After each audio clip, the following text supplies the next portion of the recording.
Good evening दोस्तों, स्वागत है आप सभी का हमारे बेसिक सॉल्यूशन के यूट्यूब चैनल पे।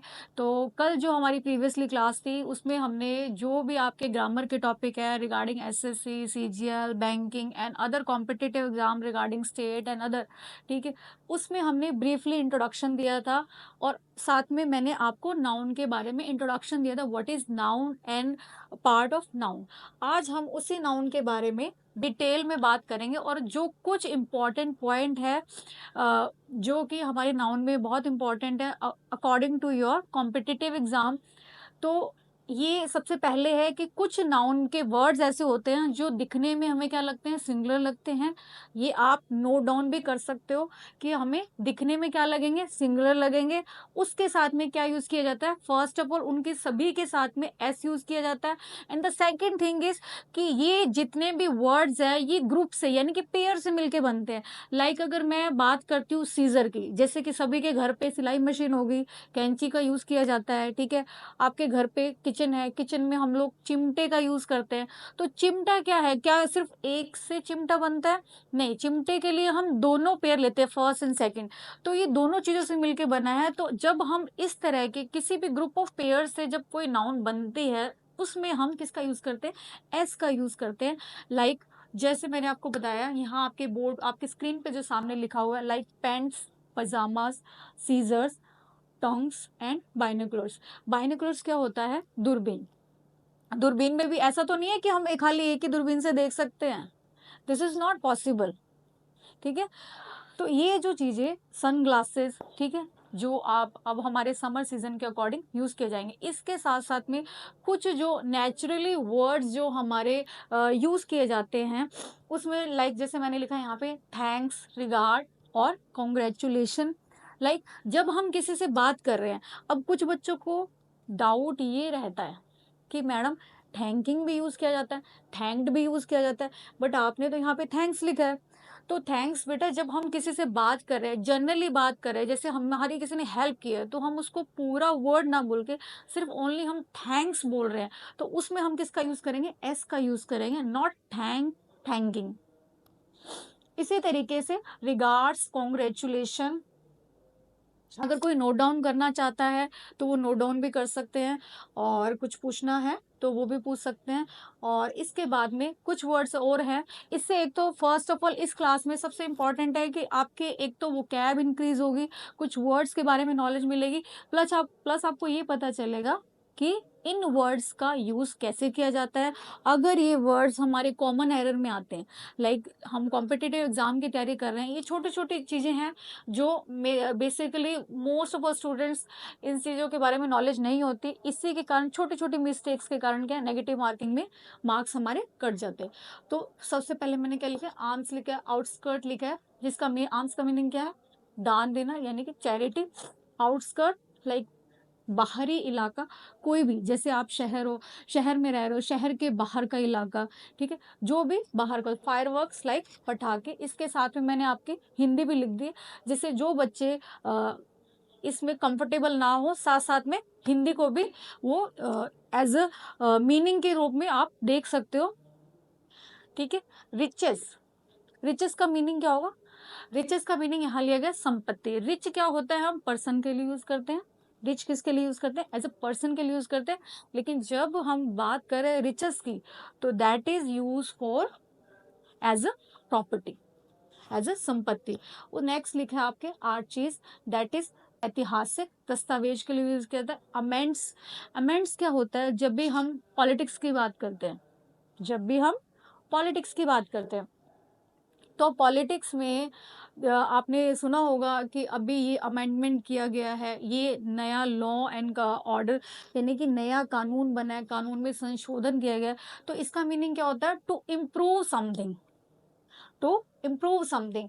उसके बाद में नेक्स्ट लिखा है troop, next tidings, proceeds. Proceeds का मीनिंग क्या होता है, जो भी हम बेचते हैं, जो भी हम बेचते हैं उससे जो हमें पैसे मिलते हैं, दैट इज कॉल्ड प्रोसीड्स।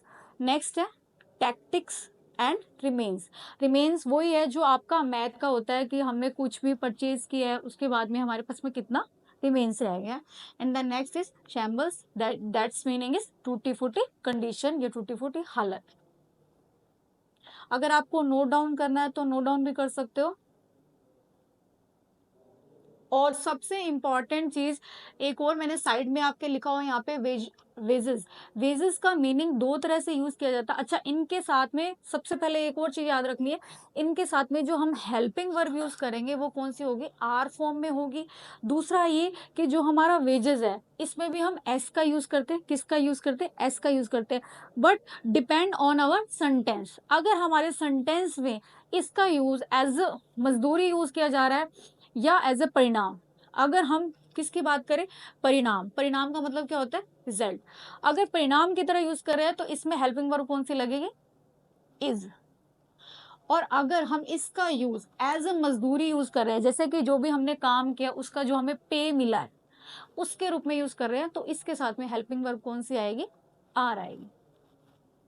और अगर किसी को भी देखना है, कुछ नोट करना है, कुछ भी कोई डाउट है तो वो आप हमारे कमेंट बॉक्स में ज़रूर टाइप कीजिएगा, ठीक है। उसके बाद में हमारा जो नेक्स्ट रूल है रिगार्डिंग नाउन्स, नाउन के बारे में हमारा नेक्स्ट रूल क्या है, कुछ जो नाउन ऐसी होती हैं जो दिखने में कैसे होती हैं, प्लूरल। कैसी होती है, प्लूरल होती है। दिखने में क्या है, प्लूरल है, लेकिन ये होती कैसी, सिंगुलर। कैसी होती है, सिंगुलर होती है, यानी कि एक वचन होती है। इसका सबसे बड़ा हिंट क्या है, हमारे जो भी सब्जेक्ट्स है, जो भी नहीं, कुछ एक, ठीक है, जैसे कि economics, mathematics, civics, politics, news, ठीक है, इसमें हम क्या लगा रहे हैं, एस लगा रहे हैं। जैसे कि आपने जेंडर वाला टॉपिक जिसमें हम जैसे बॉय लिखा है हमने, बॉय का हम अगर प्लूरल बनाते हैं तो वो क्या बनता है, बॉयज। ये भी क्या है, नाउन है। क्या है, नाउन है। लेकिन अगर हम इसमें एस लगा रहे हैं तो ये प्लूरल नहीं है, ये सिंगुलर ही है रहेगा। ये चीज हमें हमेशा याद रखनी है। लिंग्विस्टिक का मीनिंग होता है भाषा का ज्ञान रखने वाला या भाषा का अध्ययन करने वाला। तो आपको सबसे पहले क्या देखना है, पहले जो मैंने आपको फर्स्ट जो मैंने आपको क्या करवाया है अभी नाउन के रूल में, जिनके साथ में एस लगता है, ठीक है, वो क्या है, प्लूरल फॉर्म में है, और उनके साथ हेल्पिंग वर्ब भी कौन सी लग रही है, प्लूरल ही लग रही है। अब ये क्या है, ये सिर्फ दिखने में प्लूरल है, बट इनके साथ में हेल्पिंग वर्ब कौन सी लगेगी, इज लगेगी। कौन सी लगेगी, इज लगेगी हेल्पिंग वर्ब। जैसे कि फिजिक्स, इकोनॉमिक्स, एथिक्स, मैथमेटिक्स। अब समन्स क्या होता है, समन्स हम कोर्ट में यूज करते हैं। कोर्ट में जब भी कोई भी नया कोई भी कल्प्रिट होता है, उसके घर पे कुछ भी भेजा जाता है, कोई भी कोर्ट के द्वारा कोई भी दस्तावेज भेजे जाते हैं, तो उसको क्या बोलते हैं, हम समन्स बोलते हैं। रिकेट्स क्या होता है, एक हमारी जो डिजीज का नेम है, rickets. And civics our subject, civics क्या होता है, हमारा सब्जेक्ट होता है। और लिंग्विस्टिक का मतलब मैंने आपको अभी बताया है, लिंग्विस्टिक का मीनिंग होता है भाषा का अध्ययन। क्या होता है, भाषा का अध्ययन। नेक्स्ट मैंने इसी का नेक्स्ट रूल है कि कुछ नाउन जो होते हैं वो क्या होते हैं, सिंगुलर लगते हैं। ध्यान रखना है, पहले मैंने क्या बताया आपको, फर्स्ट रूल में क्या बताया, एस लगेगा और उसके बाद हेल्पिंग वर्ब कौन सी लगेगी, आर लगेगी। अब इसमें क्या, इस सब में क्या लग रहा है, एस लग रहा है, लेकिन इनके साथ हेल्पिंग वर्ब कौन सी लगेगी, इज लगेगी। कौन सी लगेगी, इज हेल्पिंग वर्ब लगेगी। और नेक्स्ट क्या है, ये दिखने में सिंगुलर लगते हैं लेकिन ये होते क्या है, प्लूरल होते हैं, और इनके साथ हेल्पिंग वर्ब भी कौन सी यूज की जाएगी, प्लूरल यूज की जाएगी। कौन सी यूज की जाएगी, प्लूरल फॉर्म यूज की जाएगी। इस चीज का आपको ध्यान रखना है। और मैंने जितने भी वर्ड्स यहाँ लिखे हैं ये मोस्ट इंपॉर्टेंट है, क्योंकि मैक्सिमम सेंटेंसेस में स्टूडेंट यही गड़बड़ करता है। जैसे कैटल देख लिया, कैटल अपने को लगा कैटल के साथ में एस नहीं लगा है, ठीक है, कैटल के साथ में एस नहीं लगा और हमें लगेगा एस नहीं लगा है, और साथ में हेल्पिंग वर्ब क्या लगा दी इसने, इज लगा दी। क्या लगा दी, इज लगा दी। अगर आपने ये रूल नहीं पढ़ा तो कहीं ना कहीं आप एग्जाम में मिस्टेक थोड़ी बहुत कराओगे। तो आपको साथ साथ में ये लिखना भी है। इन्फेंट्री का मीनिंग होता है पैदल सैनिक, स्लेवरी का मीनिंग होता है घुड़सवार सैनिक, पीजेंट्री का मीनिंग होता है किसान, और जेंट्री का मीनिंग क्या होता है, उच्च वर्ग के लोग। अब उच्च वर्ग के लोग पता है ना, हाई क्लास लोग। अभी हम तो मिडिल क्लास है, लो क्लास है ना, एवरेज है। अगर आप लोग सभी जॉब लग जाओगे, अच्छी कुछ अचीव कर लोगे, तो मे बी आपके लिए भी कौन सा वर्ड यूज किया जाएगा, जेंट्री यूज किया जाएगा। पीपल और पुलिस का थोड़ा सा याद रखना है कि पीपल में हमेशा, जब भी मैंने यहाँ भी लिखा है पीपल्स, अगर आप पीपल का प्लूरल, कभी कभी बच्चे स्टूडेंट्स ये बहुत डाउट में रहते हैं कि मैडम पीपल बोला है आपने, पीपल में तो लोग आ गए, इसको पीपल्स कर देंगे तो प्लूरल हो जाएगा, लेकिन ऐसा नहीं है। पीपल का अगर हम प्लूरल फॉर्म बनाते हैं तो इसका मीनिंग क्या बनता है, जो विभिन्न मूल वंश के लोग होते हैं, इसका मीनिंग ये बनता है। हमेशा बहुत सारी चीजें बेटा, कभी कभी ऐसा होता है कि एक स्पेलिंग में एक मिस्टेक के कारण ही पूरा जो सेंटेंस है पूरा चेंज हो जाता है, इसलिए हमें इंग्लिश में कम पढ़ना है, सिलेक्टेड मैटर पढ़ना है, लेकिन उस मैटर को अच्छे से पढ़ना है, उसकी अच्छे से रिवीजन करनी है। और जो मैं आपको बोर्ड पे लिखवाती हूँ या जो बोर्ड पे आपको बताया जा रहा है, सिर्फ आप उतना भी कर लोगे, that is more enough for any competitive exam. इसके बाद में मैंने यहाँ पे एग्जाम्पल भी लिखे हैं आपके लिए, जैसे कि मैंने आपको ये जो आपका 4th रूल बताया है कि नाउन, कुछ नाउन जो दिखने में क्या होते हैं, सिंगुलर होते हैं, बट होते क्या है, वो प्लूरल होते हैं, और उनके साथ हेल्पिंग वर्ब भी कौन सी यूज की जाएगी, प्लूरल ही यूज की जाएगी। और उसके साथ में कभी भी एस नहीं लगाया जाएगा। कहीं आप सोचो कि यहाँ पे हेल्पिंग वर्ब तो मैडम ने प्लूरल लगा दी और यहाँ पे एस नहीं लगाया, तो ये तो सिंगुलर है, यहाँ पे गड़बड़ है। तो आपको इस चीज का हमेशा ध्यान रखना है, इसीलिए मैंने यहाँ पे एक एग्जांपल दिया, जैसे cattle are gazing grazing in the field, जो मवेशी है या जीव जंतु है वो क्या कर रहे हैं, खेत में चर रहे हैं। तो मवेशी जीव जंतु ऐसा तो नहीं एक ही जाएगा, जब जाएंगे तो इकट्ठे जाएंगे। उसी तरीके से police have arrested the thieves, police ने चोरों को पकड़ा। तो यहाँ पे क्या है, एक और चीज का ध्यान रखना है, जो भी हमारी हेल्पिंग वर्ब होती है, ओरिजिनल फॉर्म होती है, वो आर की फॉर्म में होती है।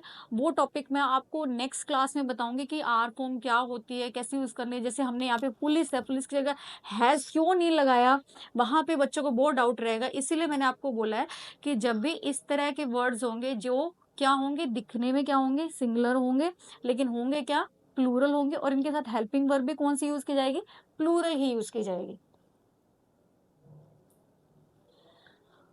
मुझे लग रहा है थोड़ा थोड़ा कि मैं थोड़ा सा स्पीड बोलने लग जाती हूँ, तो थोड़ा स्टूडेंट्स आप प्लीज़ इस क्लास में मोस्ट इम्पॉर्टेंटली, ये कुछ एक इम्पॉर्टेंट टॉपिक है, ये मैक्सिमम बच्चे इस चीज़ से अवेयर नहीं रहते सिलेबस में, ठीक है। Countable, common, proper, material, abstract ये पता होता है, इनका यूज़ कैसे करना है वो उसमें थोड़ा डाउट रहता है बच्चों को। अब कुछ वर्ड्स ऐसे होते हैं जो क्या है, सिंगुलर फॉर्म में ही होते हैं, ठीक है। कैसे होते हैं, सिंगुलर फॉर्म में ही होते हैं, जैसे कि सीनरी, पोएट्री, फर्नीचर, एडवाइस। अब एक और चीज याद रखें, मैंने बोला एडवाइस, एक होता है ADVICE, that is a noun, लेकिन जब हम बात करेंगे ADVISE, that is a verb.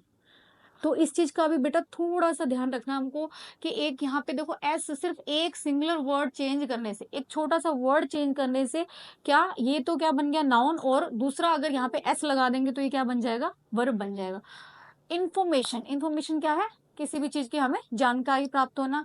Next, business, mischief, bread, stationery, stationery मतलब जो भी हमें स्टेशनरी का सामान है, बुक्स है, पेंसिल है, पेन है, मार्कर है, टेबल है, बेसिकली जो भी हमें स्टडी मटेरियल का सामान जिस शॉप से मिलता है, that is a stationery shop. तो स्टेशनरी भी क्या है, एज ए सिंगुलर फॉर्म ही यूज होगा, और इसके साथ में मोस्ट ऑफ ऑल हम हेल्पिंग वर्ब भी कौन सी यूज करेंगे, सिंगुलर ही यूज करेंगे। नेक्स्ट है हमारा क्रॉकरी, लगेज, बैगेज। लगेज जो हम जब हम कहीं भी ट्रैवल करते हैं, लाइक अगर आप कहीं भी गवर्नमेंट जॉब लग जाओगे, उसके बाद कहीं घूमने जाओगे, पार्टी दोगे, तो लगेज साथ में लेके जाओगे, अपना सामान तो साथ में लेके जाओगे, जब अपने पेरेंट्स को साथ में लेके जाओगे। बैगेज है, इक्विपमेंट है, वर्क, एविडेंस, फ्यूल, कोस्ट, ठीक है। और ये सभी क्या है, एक और मोस्ट इंपॉर्टेंट चीज जो मैंने यहाँ लिखी है, आपके बोर्ड पे लिखी हुई है, कि ये सभी क्या है, अनकाउंटेबल नाउन को रिप्रेजेंट करते हैं। ये सभी क्या है, अनकाउंटेबल नाउन। अनकाउंटेबल के बारे में मैंने आपको पिछली क्लास में बताया था। अनकाउंटेबल नाउन कौन सी होती है, जितने भी हमारे लिक्विड चीजें हैं और जिसको भी हम डिजिट्स में काउंट नहीं कर सकते, that is A uncountable noun, that is A uncountable noun, और ये सब भी किस में आते हैं, अनकाउंटेबल नाउन में आते हैं। और इनके साथ में कभी भी ए और एन आर्टिकल का यूज नहीं किया जाएगा। कौन से आर्टिकल का, ए और एन आर्टिकल का कभी भी यूज नहीं किया जाएगा। And the another thing is, अब इसके बाद में इसके मैंने आपको एग्जाम्पल दिए, जैसे I have no information, I have no information. अब आई के साथ में हमने किसका यूज किया है, हैव का यूज किया। कौन सी हेल्पिंग वर्ब यूज की है, हैव का। इसमें थोड़ा सा कॉमन सेंस भी लगाना है कि आई के अकॉर्डिंग हमें हेल्पिंग वर्ब क्या लगानी है, नो इंफॉर्मेशन। अब स्टूडेंट्स के साथ में एग्जामिनर क्या करता है, अब आई देख के बच्चे क्या करते हैं, आई क्या है, वोवल है, तो वोवल के अकॉर्डिंग यहाँ पे क्या करते हैं, आर्टिकल का यूज कर लेते हैं, ए और एन का। किसका यूज कर लेते हैं, आर्टिकल ए और एन का। तो हमें आर्टिकल का यूज नहीं करना है जितने भी जो मैंने वर्ड्स लिखाए हैं जो रिप्रेजेंट कर रहे हैं अनकाउंटेबल नाउन को। तो इस चीज का ध्यान रखना है। जैसे यहाँ पे लिखा I have no information about her residence, exam में क्या आता है, I have an information about her residence. और स्टूडेंट क्या करते हैं, आर्टिकल दे के, आर्टिकल है ये वॉवल्स है, और मैक्सिमम स्टूडेंट क्या करते हैं, सही करके आ जाते हैं। नेक्स्ट है the scenery of Kashmir is very charming. अब सीनरी ऑफ कश्मीर, अब आपको थोड़ा सा बेटा इसमें थोड़ा सा ध्यान रखना है कि अब मैंने यहाँ पे आर्टिकल का यूज किया है, लेकिन आर्टिकल ए एन का यूज हमें नहीं करना है। दा का यूज हम कर सकते हैं अकॉर्डिंग टू अवर सेंटेंस, ठीक है।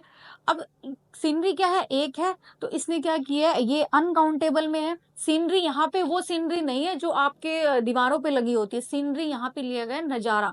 यानी कि जब भी हम कोई नेचुरल चीज़ देखते हैं, जैसे वाटरफॉल है, कोई भी प्राकृतिक चीज़ देखते हैं, उसको देखने के बाद में हमें बहुत ही अच्छा प्लेजेंट जो फील होता है, जो प्लेजर फील होता है, यहाँ पे उसकी बात की गई है कि the scenery of Kashmir is very charming.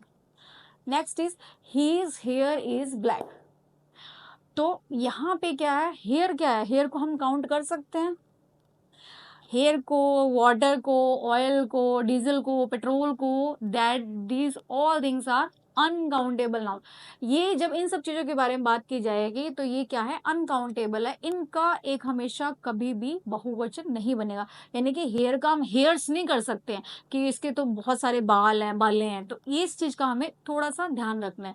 Scenery का भी थोड़ा, अब हमें नेक्स्ट, अगर इसमें सिंगुलर और प्लूरल के बारे में बच्चों को डाउट रहता है कि मैडम अगर इसका हमें सीनरी का सीनरीज तो नहीं हो सकता, इस चीज में डाउट रहता है, तो वो भी मैंने अकॉर्डिंग टू योर सेंटेंस लिखा है कि अगर हमारे सेंटेंस में ये एज ए सिंगुलर और प्लूरल दोनों फॉर्म में यूज हो सकती है। कैसे, एज ए सिंगुलर और प्लूरल दोनों फॉर्म में यूज हो सकती है।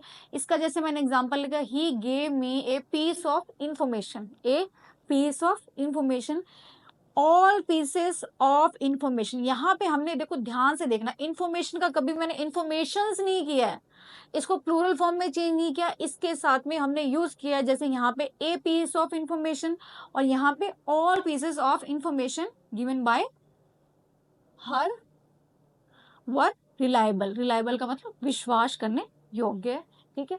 सो उसके बाद में आपका नेक्स्ट है, आई नो ये क्लास थोड़ा सा बड़ी हो गई है, बस ये लास्ट है, उसके बाद हम फिनिश करेंगे। कुछ जो हमारे नाउन के वर्ड्स हैं वो क्या है, दिखने में कैसे होते हैं, सिंगुलर और प्लूरल दोनों ही सेम होते हैं। जैसे डियर है, हम उसका डियर का डियर्स नहीं कर सकते, शिप का शिप्स नहीं कर सकते, सीरीज का सीरीज नहीं। जैसे जो एज इट अब हमारी बुक में होते हैं वो ऐसे ही यूज किए जाते हैं। उसके साथ में हमारे डिपेंड करता है हमारे सेंटेंस में कौन सा वर्ड यूज किया गया। अगर उसके साथ में प्लूरल है तो हम हेल्पिंग वर्ब प्लूरल यूज करेंगे, अगर उसके साथ में वर्ड सिंगुलर है तो हम कौन सी हेल्पिंग वर्ब यूज करेंगे, सिंगुलर यूज करेंगे। लाइक जैसे मैंने यहाँ पे लिखा है, deer, ship, series, spices, fish, aircraft, council और वेकेशन। आई होप आप सभी को समझ में आ रहा होगा। अगर कोई भी डाउट लगे तो आप प्लीज़ अपने कमेंट बॉक्स में अपना फीडबैक जरूर शेयर करना, ठीक है। और चलते हैं हम हमारे नेक्स्ट एग्जाम्पल पे। जैसे कि मैंने यहाँ पे लिखा वन शिप इज रनिंग, तो हमने क्या किया, वन के अकॉर्डिंग हमने यहाँ पे हेल्पिंग वर्ब कौन सी यूज की है, इज यूज की है। कौन सी हेल्पिंग वर्ब यूज की है, इज। और नेक्स्ट जो मैंने लिखा दे आर टू फिश, कभी भी एक चीज का हमेशा ध्यान रखना कि ये जो वर्ड है ये सिंगुलर और प्लूरल, यानी कि एक वचन में भी इसको ऐसे ही लिखेंगे और प्लूरल में भी लिखेंगे। जैसे सीरीज है, सीरीज को अगर हम सिंगुलर में लिखना चाहें तो इसका विदाउट एस नहीं आएगा, सीरीज का सीरीज ही रहेगा। स्पाइसेस है तो स्पाइसेस का स्पाइसेस ही रहेगा, इसमें ऐसा नहीं है कि हम इसको सिंगुलर बनाएंगे तो हम इसमें से एस हटा देंगे। इस चीज का हमें दोस्तों ध्यान रखना है, ठीक है। Next is there are two fish in the pond. अब इसने क्या किया, टू कहीं ना कहीं प्लूरल को शो कर रहा है, देर, अब टू किसको शो कर रहा है, प्लूरल को शो कर रहा है, इसलिए हमने क्या किया, यहाँ पे हेल्पिंग वर्ब कौन सी लगाई है, आर लगाई है। और वन शिप इज रनिंग, यानी कि एक जो शिप है वो चल रही है, तो इसके लिए हमने शिप वन के अकॉर्डिंग हमने हेल्पिंग वर्ब कौन सी लगा ली, इज लगा ली। तो इसलिए इस तरह से हमें थोड़े थोड़े सेंटेंस डेली प्रैक्टिस करनी है। देखो एक दिन में कोई भी चीज़ पॉसिबल नहीं है, तो हमें हमेशा डेली प्रैक्टिस करनी है। जो मैं पढ़ा रही हूँ आपको वीडियोस, पहले तो लाइक शेयर सब्सक्राइब जरूर करना है, और उसके साथ में जो जो भी डाउट लगे वो आपको कमेंट बॉक्स में टाइप करना है कि मैम यहाँ पे हमें प्रॉब्लम है, ये टॉपिक दोबारा क्लियर करवा दो। बट आई होप आप लोगों को फर्स्ट में ही क्लियर हो जाएगा। और जो भी टॉपिक आपको लगे कि हाँ मैडम ये टॉपिक अभी करवा दो, हमें डाउट है और हमें करना है ये टॉपिक, तो वो भी आप कमेंट बॉक्स में टाइप कर सकते हो। So thank you so much for giving me your valuable time.